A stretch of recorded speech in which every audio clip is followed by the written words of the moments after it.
person in custody in shooting of Charlie Kirk, Trump says, and he's calling for the death penalty. So definitely he's been identified as Tyler Robinson. So definitely he's saying that he's 22 years old, and definitely we'll find out more about him as the case continues. Trump says he sent the National Guard into Memphis to fix crime like D.C. So Trump says he's targeting Memphis in a crime crackdown, and we've actually got some reporters and folks connected with the network that are in Memphis. So we'll have to see what they've got to say about that. So Trump says National Guard will deploy to Memphis next, sidestepping Chicago. So definitely, Trump says federal troops going to Memphis next. Chuck Schumer makes shutdown warning. So definitely that's what we're hearing. And Josh Kraft has bowed out of the Boston race for mayor. Patriots owner's son drops out of the Boston mayoral race. Wu won all but a handful of Boston precincts in Tuesday's preliminary, and it looks like Josh Kraft has ended the campaign for Boston mayor, saying he can make a better impact in other roles. And a no shooter threat found at U.S. Naval Academy in Maryland. Officials say midshipmen shot as officials investigate threat report at the United States Naval Academy. And a false report of a shooter prompts gunfire and injuries at that particular institution. And California lawmakers passed a bill to ban ICE agents from wearing masks. So immigration activity confirmed in San Jose as ICE regulation policy heads to council, and CHEP exempted from California police unmasking bill. So mask ban in California creates constitutional questions that are hard to answer. And South Korean workers return home after a day of detention, and all along those lines. So they returned home to tearful cheers. Workplace safety issues at Georgia's Hyundai plant may have led to the ICE raid. And the South Korean president says Georgia ICE raids could have considerable impact on direct U.S. investment from his country. And silly to worry about SCOTUS overturning tariffs is what Letnick is saying. So Supreme Court seeks to avoid being cornered on the Trump tariffs. Trump doesn't want the Blackfeet Nation to intervene in the tariff suit. So definitely the Supreme Court decision on tariffs creates uncertainties for Rochester Hill businesses. And breaking precedent, GOP changes rule on nominees. So GOP goes nuclear in Senate, changing rules to speed confirmation of Trump nominees after negotiation with Democrats collapse. Senator Republicans trigger the nuclear option, changing rules to speed up Trump nominees. And Patel and the FBI face scrutiny as Kirk's killer was out there at large for a while, but it does look like he's been apprehended. But we'll be finding more about this as the day continues. Rubio vows U.S. response following conviction of Brazil's Bolsonaro. So Operation World Cup, the murder plot at the heart of the Brazil's trial of the century. Rubio warns Brazil of U.S. response after Bolsonaro's conviction for plotting a coup. So definitely that's something going on as well. And the Evergreen High School shooting suspect seemed like a normal everyday kid. Denver area high school shooting suspect was radicalized, according to what some officials are saying. And the jury trial of Ryan Roos, the man accused of trying to kill Trump, began in Florida. Suspecting Trump assassination attempt veers off topic and forfeits opening statement at his trial. So definitely that's another trial that is definitely involving some of the things going on with Trump's policies and other things, and even the attempt on his life. 3 pillars of Trump power set to be tested at the Supreme Court. So legal scholars are analyzing court rulings on Trump's immigration agenda. So that's definitely something we're hearing about as well. And vessel struck by U.S. military off Venezuela was headed back to the shore, according to AP sources. Venezuela says 11 were killed in a U.S. boat strike that were not gang members. Amid reports vessel was returning to the shore. So we'll definitely hear some stuff about that as well. Let's see what's going on in the world side, but partially because of what's going on with the apprehension of the person that is alleged to have been the assassin of Charlie Kirk. Poland rejects Trump's suggestions that Russia's drone raids could have had other purposes. So after Russia's drone incursion, don't cut military support for the Baltic. So how Russia's salami slicing strategy is testing the West, and Russian drones force Europe to defend itself, perhaps alone, after Putin puts down a marker to NATO. And Prince Harry makes a surprise visit to Ukraine in support of wounded troops. So Prince Harry made a surprise visit to Ukraine, pledging support for thousands injured in the war. Prince Harry made that surprise trip in that area. And before and after satellite images show how Israel has destroyed Gaza City. So Israel intensifies its Gaza City strikes as many residents refuse evacuation. Facing Israeli assault, many in Gaza City say fleeing again is worse, and Palestinians report 43 killed by Israeli fire across Gaza Strip since dawn. And Denmark will be buying a $9 billion air defense system as tensions with Russia grow. So Denmark chose the European air defenses over the U.S. Patriots. So definitely a loss for Trump as Denmark chooses Franco-Italian air defense system over that of the U.S. And Trump is to meet with the Qatar's prime minister Friday in the aftermath of Israeli strike in Doha. So U.S. joins UN Security Council condemnation of an Israeli strikes on Qatar. Every time they're making progress, it seems like he bombed someone, is what it was reported in the Politico. And Gulf countries question the value of U.S. protection after the Israeli attack. And oil prices jump almost 2% on risk to Russian output. So investigative reports of mass drone attacks against Russia and Ukraine energy strikes hit Russia at the pump. And China gives Mexico stiff warning over tariffs seen appeasing the U.S. China warns Mexico to think twice about raising tariffs and threatens countermeasures. Mexico acting under coercion to constrain China with 50% tariffs on cars, says Beijing. And Iran says enriched nuclear material under the rubble of facilities hit during the Israeli war. So Iran and nuclear watchdogs signed an agreement seeking a path to restart that cooperation as well. And as I said yesterday, U.S. influencer under investigation in Australia over controversial crocodile videos. So Steve Irwin's father condemns reckless content creators amid outrage over videos of U.S. man wrestling wild crocodiles. And of course, there's still news in Nepal. Nepal's social media ban backfires as politics moves to a chat room. So Nepal's former Chief Justice Karki likely to be the interim prime minister is what sources are saying. And Nepal army says in talks with protesters to decide on an interim leader. And Kathmandu Mayor Balan's word of caution for Nepal Gen Z, please don't. So definitely there's a lot of things going even with the Gen Zs in that area as well. And at Mael Adaman, Netanyahu buried the two-state solution. Netanyahu vowed there will be no Palestinian state. This place belongs to us. Israel Prime Minister vows there will be no Palestinian state. So Netanyahu signed a West Bank settlement expansion plan and rules out the idea of a Palestinian state. So that's something going on. And China's newest aircraft carrier sails towards the Taiwan Strait. So that's a lot going on in the world, including Block Everything protests sweeping across France.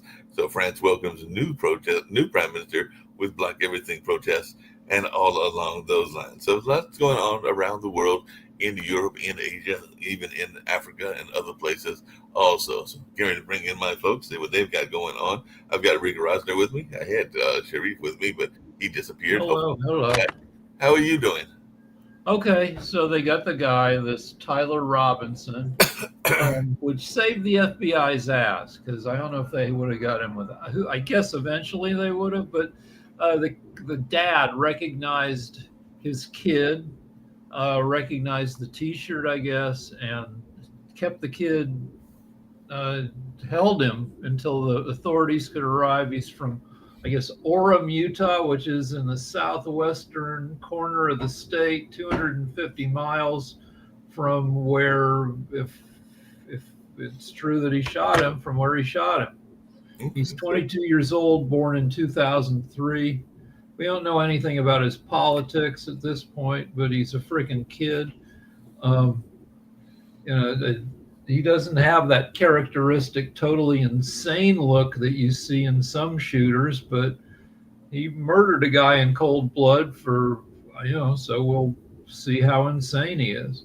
Not that excuses. We don't excuse people for being insane anymore. That not guilty by reason of insanity. It doesn't come up as much as it did in like the movie and TV plots of the 60s and 70s.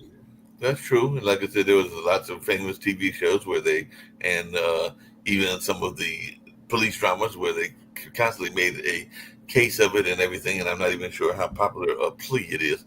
Some of our lawyers on here, like Nick and others, will have to tell us and everything. But you're right, I don't hear about it as much as you used to and everything like that. But one of the things that you also don't hear about as much, and I thought about this yesterday, but I didn't bring it up, is there was a time that if people were deemed to be insane, that citizens of the area could actually turn them into the Yeah, insane. well, it's illegal. You can only hold a lunatic for 72 hours without the crazy person's consent.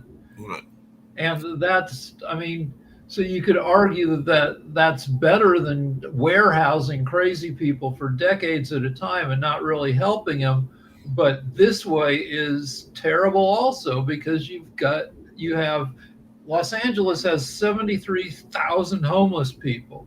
And, if a third of them are crazy, that's 24,000 crazy people just trying to fend for themselves on the street in one city. Yep. And I know that one of the most notorious, well, there's a couple. There's the one up in New York, Bellevue, and everything like that. But one of the most notorious, uh, I guess you could call them insane asylums, is right here in North Carolina. And that's where Squeaky Fromm and a number of others were held, and all along those lines, because it's actually in Butner, which is a small rural town, and all along those lines. But it has definitely got that reputation for a lot of federal people, including some of the ones that were finance wizards and everything like that, or supposed finance wizards that have served time there as well. I think Squeaky Fromm, and maybe there might be others as well that might be the So most. my sister worked at Bellevue. My sister's a forensic psychiatrist, that's the psychiatrist that comes, like, if somebody pushes somebody onto the subway tracks, and then they take them into custody. My sister's the one they would bring in to interview the pusher to see if they're just a huge homicidal asshole or whether they're actually crazy. So she worked at Bellevue. Bellevue isn't just for crazy people. I think it's a full-on hospital, but its reputation is for holding crazy people. But she ended up suing them, and I guess the New York mental health system, because she said they were corrupt and inept. So, Yep. And I don't think Butner is strictly for mental illness either, but I could be wrong and everything. Am I correct here, Toby? Because I know that a lot of people that have been put in that facility were federal folks, because it is a federal facility and everything. so, That were dealt the with insanity. Republicans like to blame the Democrats for being soft on crime. But until we have new legislation that figures out a different solution that lets you deal with I don't know, that lets you address crazy people, and I mean, it seems wrong to hold crazy people indefinitely, but it seems wrong. We know it's wrong from experience that holding them for just 72 hours and then it also doesn't work. No. And like I said, Butner, which is near downtown Durham, has got a number of folks that have been famous, and it is a federal correctional institution. So it's not just got the mental aspect of it, because it also is a federal medical center.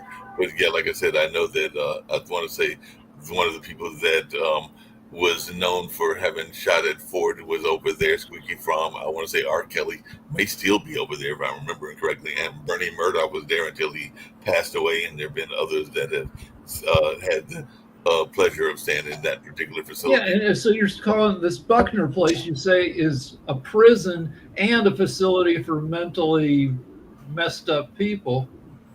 I don't know. That sounds like if that's what you're doing, it seems like that's a way to confuse the issue, and like you're going to be treating crazy people like prisoners. But the people you talked about are prisoners if they were they got put away for crime, but in the crazy side of the facility. Right, exactly. That is my understanding of it and everything along those lines. But like I said, Toby, any thoughts around this notion of who they picked up and whether he's the person that did it? And do you think he might be coming here to North Carolina? Because I do know that some of those people have come down to our famous North Carolina facility at Butner. So, what is your thoughts around this person that just recently got apprehended? I mean, I don't know if I don't they well, was it Cash Patel that put out the wrong individual to start with?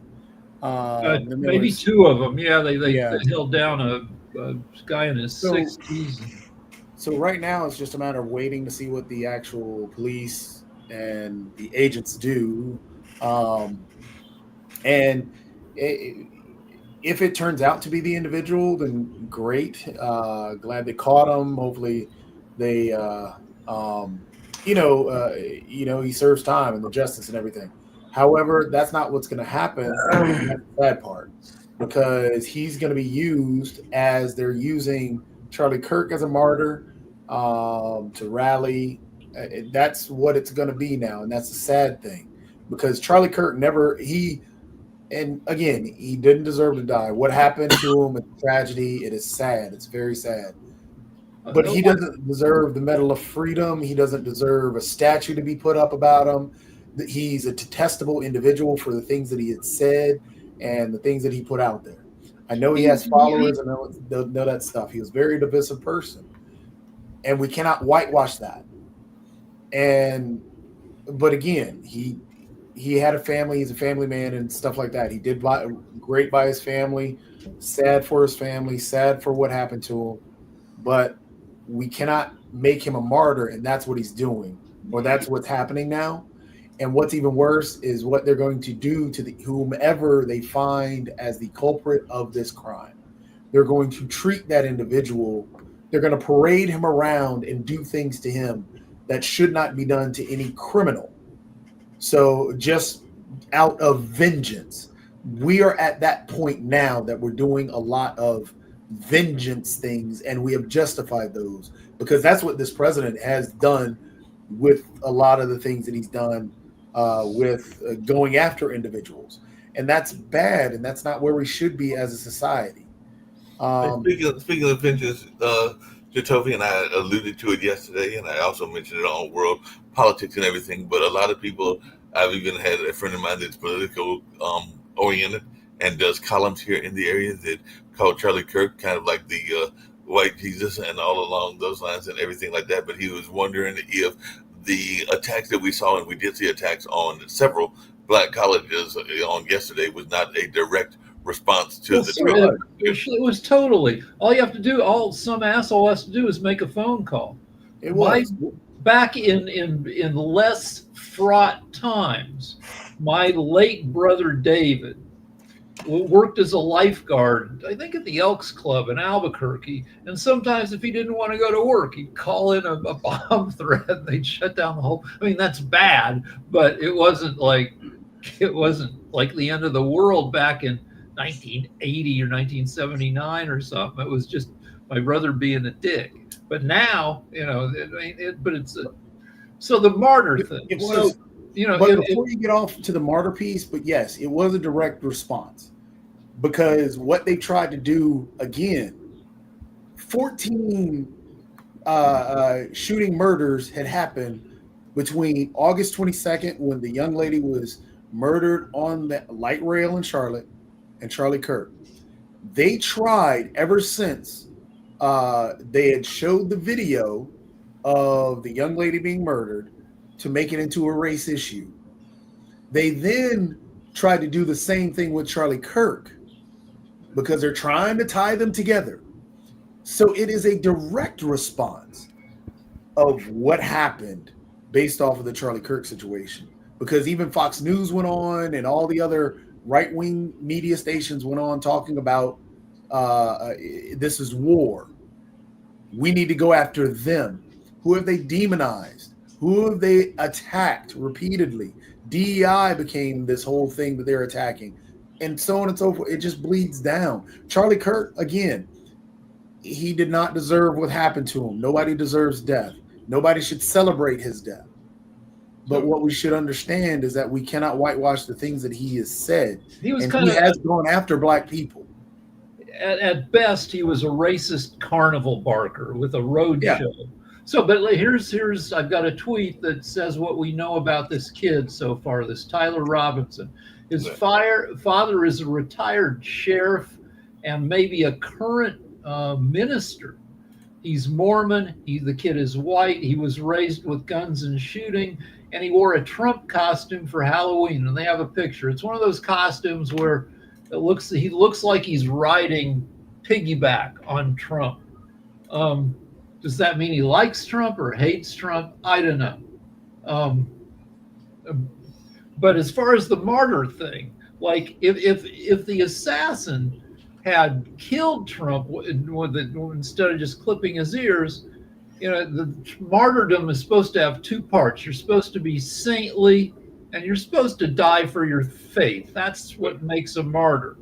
And Trump is anything but saintly, but the right would have, turned him, into a martyr. Same for Charlie Kirk. Charlie Kirk was a very successful huckster who mobilized a lot of young bros based on racism and other beyond conservative stuff. I mean, you can't call Charlie Kirk's brand of conservatism true conservatism because it was based on a lot of ugly stuff. Hey, Rick, you said something that I wasn't sure about because I thought that you could be a martyr without necessarily being it tied to your faith and everything. Well, no, or if you're like a young innocent, kid who goes off to war as a soldier, and you get taken prisoner, and then they eventually chop your head off. You're a martyr, and but like it's generally somebody who's blameless. And it's not that Charlie Kirk is to blame for being murdered. That's not. But it's somebody who's not an active, who's not promoting assholery, right? It generally, when you think of a martyr, you don't think of like if Bernie Madoff had been killed by one of his angry investors that lost $200 million, like. That wouldn't make Bernie Madoff a martyr. Right. Oh, the same with the Unabomber, who was another person that stayed at Butner as well, because he passed away also. But yeah, he wouldn't necessarily be a martyr unless he was died in doing one of those bombings, like he died in the middle of the bombing. So one thing that the conservatives like to say that was positive that Charlie Kirk did was he'd go to college campuses and he'd debate people. Though I've read one editorial saying that wasn't so admirable because he'd pick people who were young and dumb and bad at debate. And it's like the show that we do at night, where I debate Lance. Lance is conservative, Trumpy. He listens to 50 hours of podcasts a week while he's doing his visual art. He just pipes it into his head. When I try to argue against him, my arguments suck because he's been highly trained, and I sound like a freaking idiot often. And ditto for Charlie Kirk. Charlie Kirk would go to campuses, have the arsenal of Republican, of MAGA argument, and he'd turn that arsenal on some young dumb kid and make the liberal kid look stupid. But it wasn't just Charlie Kirk that did it. There's a whole YouTube series, because I know that there's several liberals that do it too, where it'll be like one person of a major political source going against 25, usually young people, but I forgot the name of that. Well, Jubilee, they do 1 verse 20. What did you say it's called? Jubilee does 1 verse 20. That became a trend. That's what I was trying to think about. Also, I mean, there are other individuals that do it. Like I pointed out, the kid a few days back, Dean Withers. His big shtick is that he'll say 1 verse 100, but he just goes on his live YouTube or his live stream and has Trump or MAGA people call in and he debates them. He does a great job. I mean, I enjoy his stuff. It's actually kind of interesting watching him. So it's not a unique thing, but I mean, again, your martyrdom and stuff like that, that is the problem that's happening now. And that That is basically, basically you have your cult leaders or your leaders of particular ideologies, if and based on how they're seen, if they are revered and beloved, and you follow what they're saying, it doesn't matter, if it's whatever it is. David Duke would have been a martyr for those who follow him. Yeah. And what they're trying to do now, again, which is bad. No one deserves death. No one. What happened to Charlie Kirk was bad. But they are utilizing him in a way that should never be utilized. And that's the problem. I'm just curious, Dr. Sharif, since you're over in Bangladesh and Asia, which has more than half the population of the world, do you guys get any of this stuff over there in Asia, or is it not on television, or what's going on over there? Do you guys even know who this guy is, Charlie Kirk? I think so. People definitely watch this kind of shows and all of the things. But if you ask me personally, I cannot, because I have too much of workload and activities. Another interesting things right now, if you want to know more news about Asia, recently you see what happened in Nepal. Mm-hmm. You see that in first it's happened in Sri Lanka. It's go for revolutions, and then it's happened in Bangladesh. Bangladesh go for political revolution, and then it's happened in Nepal. So all of the things you find that it's the young people. What happened in Nepal? Basically, the government, they have internal corruptions. Many countries has. Secondly, they stop social media, all of the social media. That's why all of the riot and revolutions happen in Nepal. And you already mentioned that 19 people died. Then the young people come to the street, and like Bangladesh, they go for revolutions. And the political leaders and the prime minister, he ran away and he resigned from his positions. That is interesting point, what I'm regularly discussing about talent economy, youth populations. Around 57 to 60% populations is youth in Asia. So youth has huge influence right now in economy, in politics, in science and innovation. And finally, most important factor is social media, what Pot TV is doing, creating influence, sharing knowledge. But definitely I want more productive program. I want more informative program from Pot TV. So the social media also very, very popular, and it's become very influential and all of the things. So economy, politics, and technologies, because of AI, all of the things is changing. So new era of economics, politics, and technology is coming. What's the We have to crime in your accept all. individual countries where you are at? I know, Nick, you're in. Yeah, what's your question? We Yes, can't hear you, Mark. I was wondering, how bad is the crime wave? Can you hear me? Yes, I can hear you. Can you hear me? Yes. Oh, thank you. I was wondering how bad is the crime wave in Bangladesh and in Spain, because I just saw that originally he was going to go to Chicago, that being Trump, and now he's going to Memphis, and I didn't know that Memphis, and even though we've got some reporters and some shows coming from Memphis, so I'll try to see what they've got going on. But how bad is the crime compared to the U.S. in both Spain and Bangladesh? Because like I said, right now he's targeting Memphis instead of Chicago. Well, I just looked up the numbers on that, so I can give you some hard data on that, and I'll put it up on the internet so you can see what it is. Okay, here we go. For 100,000 murders in USA, 5.7 per 100,000. Bangladesh, 2.3 per 100,000. Spain, 0.061 per 100,000. So what is the safest country, Mark? Right now it looks like Spain. Duh. And where do I live? You live in Spain. No further questions. I want to go back to what Dr. Sharif was talking about because that was on a positive note because we've been on a sad note at the beginning. But going back to Dr. Sharif, in terms of the AI side of things and the technology side of things, where is Bangladesh going with that?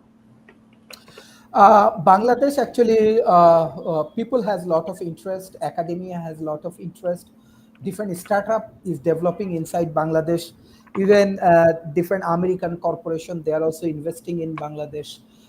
It's very positive. It's very positive. And I see the three continent. Number one, the South Asia. Number two, China. Definitely India, Bangladesh, and Pakistan also. Number two, China. And number three is Africa. These three area, these three things. Number one, economy. Number two, political change. And number three, this technological innovation, artificial intelligence, heavily improving. And especially the young people. Again, the young people, this demographic group of people are the most productive group of people, and they will be the next decision maker for our world. So we need to focus on this leadership development. But I see amazing contribution this, especially these young people. So I think my World Talent Economic Forum, what we are doing last 5 years, it's getting the positive momentum through this process. But definitely, we do not want crime. We do not want unlawful death. We do not want corruptions. We do not want all of the unhealthy competitions. We want more intelligence. We want more wisdom and contribution. That's why all of your experience, like Professor Nick, Jatovi, Rick, Markley, and all of your program is very valuable for the young people. So this is high time. The education process, innovative education process we need to deploy, and we need to change our education system. So this kind of dialogue, this kind of case study, industrial educations, startup developments, political revolutions, we need to accept. So that is the request from my side to the education institutions, to the government. I believe USA also will face in near futures the same way, because honestly speaking, last uh, 12 or 8 or 9 years, like Trump, Biden, what we are observing, this is not convincing in terms of UXA innovations and talent economy and political things. This is not convincing at all. Definitely, young people gonna take over the positions, then they will fill up the gap, and maybe near future USA has to face this kind of challenging situation from the youth population. Hey, speaking of Here's the actually like another. I had another quick one for you, Dr. Sharif. Because staying in the technology realm, one of the things that's starting to pick up, I guess it's slowly picking up, but because I guess it fits in the whole fabrication side or the fabrication world, if you actually tie it to it, because you're really just creating things. 3D printing, how is that picking up in Bangladesh? Because I know there are a couple of new, like bamboo, Creality, Elegoo. I think they're all three Chinese companies. However, Bamboo was getting sued because of their enclosure. However, Bamboo is one of the top selling 3D printers out there. Elegoo is also one. Creality, I think, is number one. But Bamboo Labs has put out their brand new one, the H2, and it has an AMS where you can print multiple colors. Elegoo's just put out one that's an enclosed one. But needless to say, my question is, in Bangladesh, has it picked it up there? Because you can 3D print just about anything you want to. Yeah, that's very interesting questions, because last year when I was in USA, I worked with this 3D printing activities in my research lab, and I want to introduce this 3D printing activities in Bangladesh. Bangladesh, if you compare USA market, if you compare even like the Silicon Valley, it's not so advanced. This is also opportunity, like you can introduce this kind of 3D printing because we have industry. So if we want to develop prototype, example, for our real estate, we can use 3D printing. Example, for our garments industries, is booming. So if we want to introduce this prototype and design, we can use 3D printing. I believe still it has a very big room. This kind of technology. Uh, I appreciate it. I Yeah, see, appreciate it. it's like Yeah, there's a light that yeah, I had created. Yeah, yeah, speaking of yeah. appreciating and everything like that, there's another thing, and this is a huge Toby, because most of us have been on this news show are of a certain age and all along those lines. Even though I know that Dr. Sharif and you are definitely younger than me and Rick and even definitely Nick's the oldest of us all when he's on here and everything. But there's a new watch that probably a lot of people will be wanting to rush to because a lot of people are facing high blood pressure and everything like that. So apparently Apple Watch has got a hypertension alert that has been cleared by the FDA for new and old watches. So I just wanted y'all's thoughts around that because a lot of people are dealing with hypertension regularly and everything. So My wife has an Apple Watch, and we're in the AFib years where sometimes, just life makes our heart go crazy a little bit for a couple hours. Bap, bap, bap, bap, bap, bap, bap. And the Apple Watch will give you an EKG, and it's very helpful. My wife didn't need, you go to the doctor and saying, is my heart okay? And then they stick all the things on you, right? The little electrodes. And the doctor didn't need to do it for my wife. Doctor takes a look at her watch, goes, I know what that is, and here's how we deal with it. So yeah, anything that increases like the medical functions that you can just wear on your wrist is freaking awesome. Yeah. Nick? One thing I just want to add for my friend Jatovi and Nick, Rick, also Mark. If you are interested to work with South Asia, we are launching my World Talent Economic Forum and this IIT Kharagpur. We are collaborating for developing 500 startups. And in this ecosystem, all of the brilliant people from South Asia, especially from IIT, they will develop their startup. If you want to contribute, if you want to collaborate, if you want to take, even buy any startup or want to grow your business in South Asia, you are welcome. Perhaps this is one of the best ecosystem in the world. You can grow very fast. You can show your talent. You can. I see that you have a lot of innovations. You can utilize your innovations, and you can help uplifting the global South economy, and you can help your country, and you can help yourself. This is one of the best initiatives. I want to welcome you all. Thank you. Yeah, thank you. appreciate that. Yeah, so we can do that and everything like that and all along those lines. Um, One of the things that I was seeing just in that technology level and everything, but apparently there's a gentleman named Jeff Oreskin that is looking at trying to create the quest for a humane computer. So I'm just wondering y'all's thoughts around that because I guess we're trying to find a computer that's a little bit more humane than the average ones and everything like that. And apparently this gentleman was the originator of Macintosh Yeah, I don't know and what you everything mean, like like that. So a is we're computer gonna that's have computers. easier for people to use, but there's a thing in AI called the alignment problem, which is how do you work with train AI to make sure that AI's priorities are human priorities, that it doesn't develop goals of its own and then turns around and F's humanity.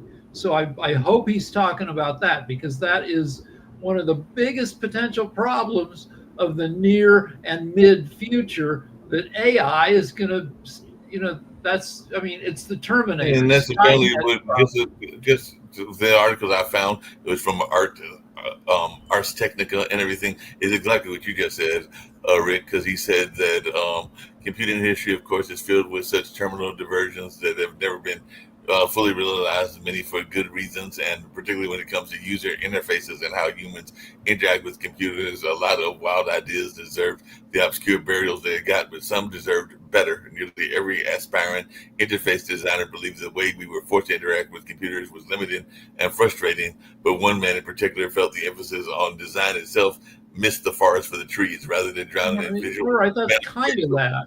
Right. That's kind of that. I'm writing this novel set in the near future where one of the main characters is very concerned about AI going crazy on people, and he tries to get AI addicted to human vices. He's trying to get AI to share brain space, to have AI connected to human brains so AI can experience what humans experience of the world, the pleasures of the world. So it's like to get AI addicted to human type sensation and thinking. And the argument is, don't kill me, bro. We're the same, bro.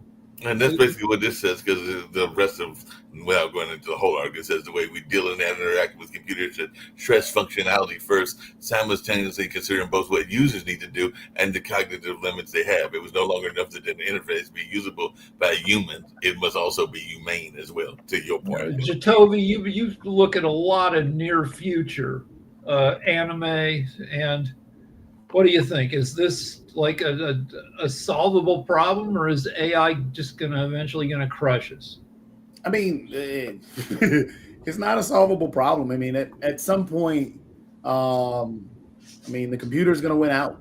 It's just, but when is that going to be?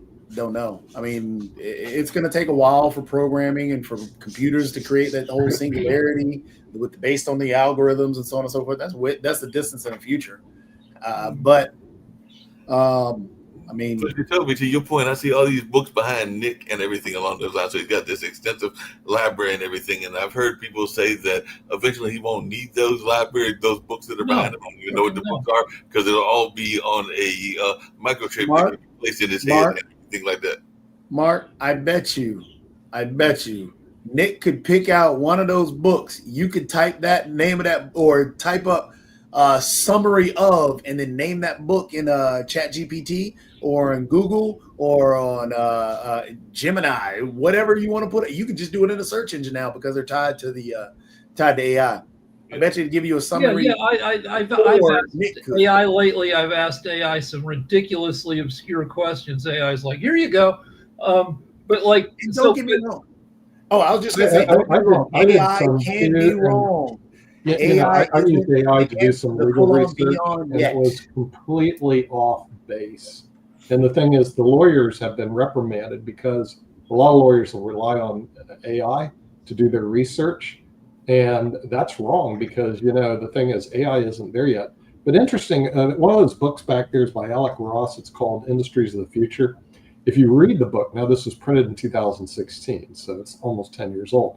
His Industries of the Future was not AI. It was robotics, genome advances, and then a certain amount of coding, which I guess maybe you could say coding is AI. But he basically poo-pooed AI.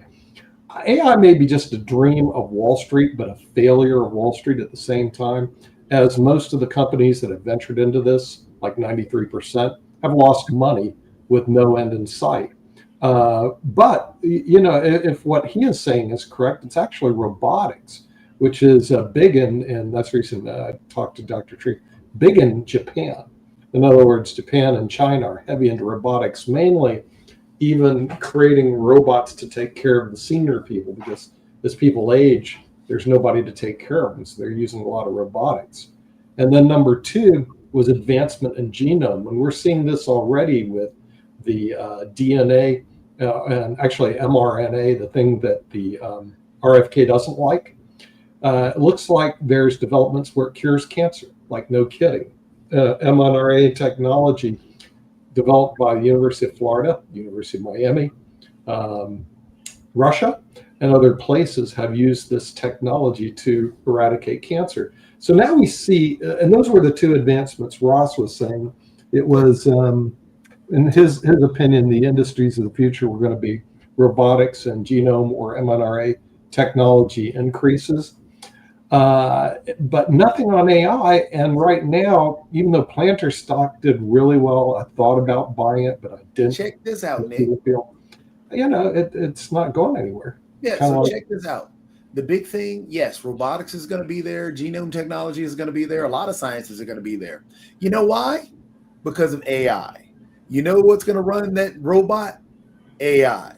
You know what's behind a lot of the genome technology, I understand that. AI is using that. So I'm not saying that AI is the end all be all. And AI is like the internet. When the internet came out, there was the big old bubble that burst because everybody used the internet incorrectly and learned how to use it in a different way. Now we can't even live without the internet. AI is the same way.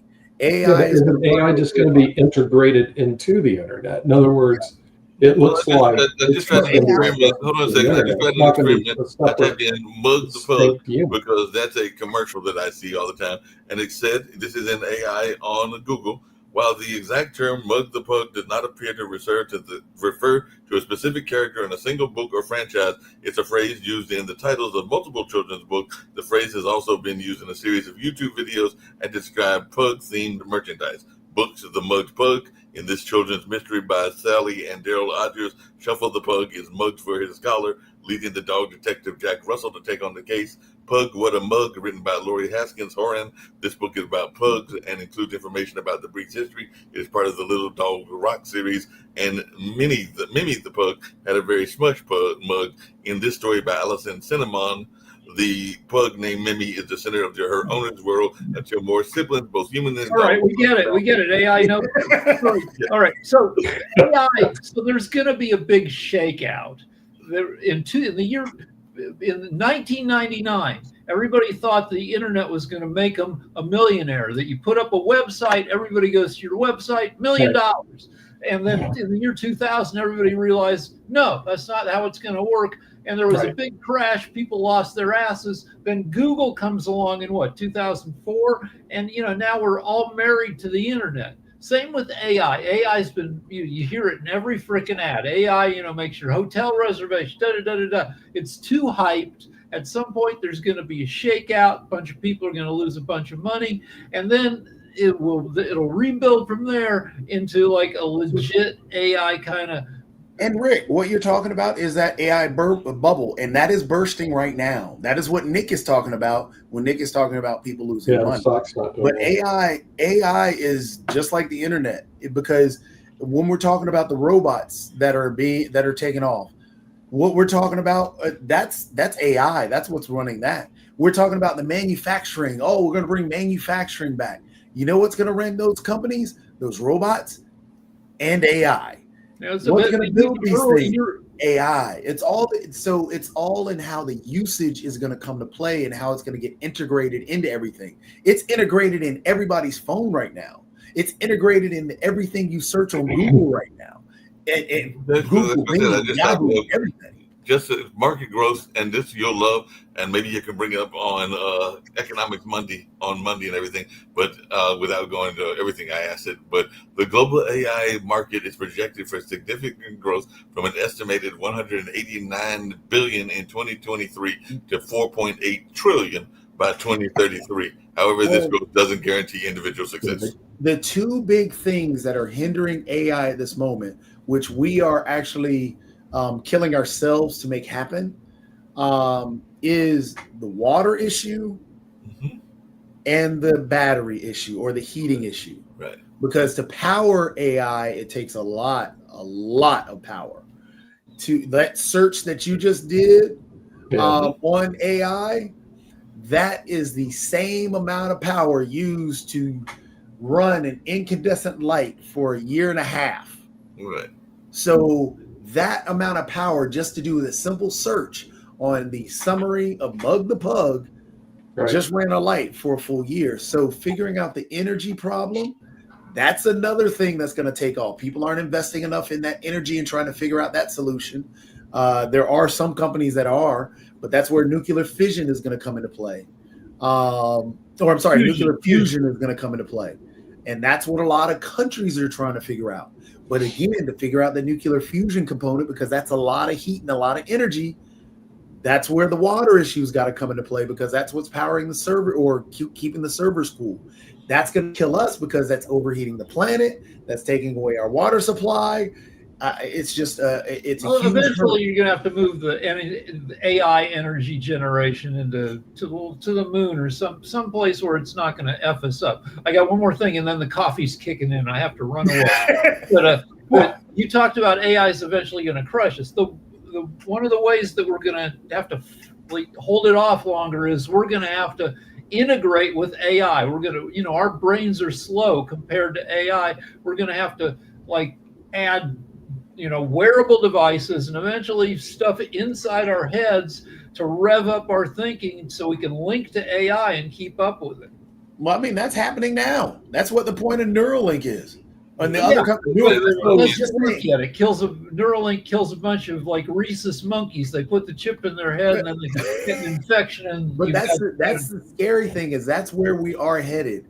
That's the whole premise of Black Mirror. That's the pre-AI everything. Because right now, once you start putting chips into people, which people are testing that out, that's what I mean. That is that move forward. We're fucking on the pony. We're riding it, and then we got no choice. And I got to go. I'll see you on Monday. Literally. Look, that coffee is calling. Well, I just see that there's going to be greater developments in the scientific area. The real problem, of course, is picking the right stocks. They're going to win the ball game, and because there is a stock out there, we just don't know what it is. That's going to take off like a rocket, either in robotics, genome technology. You mean there's another NVIDIA? Because that's what everybody keeps. Yeah, actually, that's true. There's another NVIDIA out there. We just don't know what it is. So, for example, NVIDIA, there are competitors to NVIDIA. NVIDIA makes a chip. It's the same thing with Intel, with the whole Intel idea. There's AMD. AMD is another company that makes a chip that goes in your computer. You can buy an AMD computer. Yeah, you can buy computers or Intel. Same thing with the chips that are in the Macintosh or the Macs, the Airbooks, the iPods. That's a different chip than Intel as well, because Apple makes that chip. It's a priority chip. Then Samsung makes a chip. They have their devices running on the Samsung chip. Samsung also makes chips for Google devices as well as Apple devices. Mm-hmm. So there are other chip makers that are creating things. There are other the tech industry is a wild west, and just like you said, Nick, one of them is going to hit. Right, one of them's going to hit. But I was looking for a smaller, more fast, rapidly growing companies that hasn't been acquired yet, because like Google acquired like AlphaGo, and once these companies reach a certain level, they tend to get acquired by these big corporations that have big bucks, and then that's it. It's over with. So what I'm looking for is the smaller companies that are moving rapidly. Microsoft before it was Microsoft, Google before it's Google, NVIDIA before it's NVIDIA, and Palantir, which I had an opportunity to buy because it's run by a chess player. He was heavily involved, but I passed on it because it looked like it was being overhyped, but the stock took off even after the hype. So, the thing is, these industries are the industries of the future. Now, the other problem you have is the brain drain of the U.S., especially in genome and pharmaceutical. Because of the administration's RF crazy running it, a lot of the technology people are moving offshore to do development in the pharmaceutical area. They're going, okay, we're not going to fight RFK and his crazies. We're just going to develop our technology outside the United States. And the real question, of course, well, if this trend continues, the U.S. lose its leadership position in microbiology, and then eventually in technology in general, and eventually become a second-class country, similar to, it's bad, but it'll be more like a UK, where China will be the dominant economic force around the world. And that's quite a possibility by 2040. That given the built-in problems of the U.S., that China becomes the dominant economic force in 2040, becomes the real superpower, and the U.S. is regulated to number 2 or 3 position. Yeah, and when I say 2 or 3, India might end up in the number 2 slot. I don't see Russia even climbing into the top 10. It's too small. Yeah, I mean, I can see that. And honestly, China's placed himself in that position by especially a lot of stuff that they're doing now around technology and education and even energy, because China has one of the biggest. They're one of the ones that's they put together that giant. It looks like a giant X, but it's a facility that they're pushing hard to push nuclear fusion. And nuclear fusion is that big new technology that's going to push that energy market way out there. Well, and they also have massive human resources. I mean, 1.6 million compared to our 300 million, 1.6 billion. So if you look at the human resources, they could put, 5 Chinese engineers on a project for every one that we put on a project. I mean, this is something the U.S. probably isn't even aware of. That's the reason I like Dr. Sharif come on, because that's where half the action of the world is. It's not over in the U.S. and why we're digging around with this Charlie guy, who, frankly, I've never heard of until this thing happened. I don't follow that stuff that well, but the problem, in the meantime, China's going, okay, and we're going to go develop more technology. In other words, we're going to build more bridges, build more robots, increase our AI. We're going to work together at unison. And I want to hear what's going on over there. Do they have the divisiveness, or are they all working in lockstep to make China the number one country in the world? I think the latter. I think they're working all together in lockstep to make sure that China becomes the number one dominant superpower in the world by 2040, where the U.S. is bigger. So if you look at our heyday, when we came out of the war or World War II, what did we do? We invested heavily into education, heavily into technology. Honestly, when Sputnik went up, that pushed us to do the race to space. So we pushed to lead technology or lead the world in technology, in technological advancements and all this other stuff. But now we've hit a point where education is so political, science is so political, all these things. If we want to invest in NASA, they're not doing anything and blah, blah, blah. But we're not talking about the advancements in technology that NASA put forward to help out everything that everybody's using today. In terms of even just the global technology of looking at how the earth is warming and weather is changing and so on and all that stuff. Science and technology is what led us to lead the world. But we're actually falling behind because we're stuck with everything being political, no matter what it is. No matter vaccines are trying to kill me because they're trying to take my money. That's not true. Vaccines have been, now we're starting to fall in technology and vaccines. mRNA vaccine, or the mRNA, as we talked about earlier, that's a technology that's actually leading to breakthroughs in cancer rates, or actually curing cancer, which is something that we all want. When we're not leading in the sciences, the technologies, and the maths, because everything becomes political, everything is someone's out to get me, someone scare me, some other country that we're supposedly against, which honestly, we shouldn't be so adversarial, because that is also what's causing us an issue. We should figure out we should change that adversary to a competition, because that competitiveness is what actually led us with Sputnik. Because yes, we didn't want to be attacked also by Russia, but it was mainly because it was that competition. We had to be first. We had to be number one. Now we're not that. We're hateful towards others that aren't us. And that's the way we shouldn't be. We should be, hey, we should compete with these individuals and we should prove that we are the best. And that's the idea that we should get back to, and get back to investing in sciences, investing in medicines, investing in all these technologies, getting our kids, updating the schools to a new era, utilizing AI for school. Well, not utilizing AI to teach schools, but utilizing AI to find out ways that we're going to combat AI in schools. That should be a class within itself. But we have to make advances in schools. We have to make advances in science and technologies. But that's what we're not doing right now. And until we do that, we're going to start falling back. And that's the scary part, because if we're falling back, we're losing money, and that causes problems. Hey, Mark, you're back. We're going to wrap up this show. Yeah. On that note, we're going to wrap up. We got Ukraine, Russia, China going ahead and get them started. So we'll wrap up, and then we'll see you later on. And might see you in person in the week. But that will see you on Monday. But we're going to wrap up the show right here.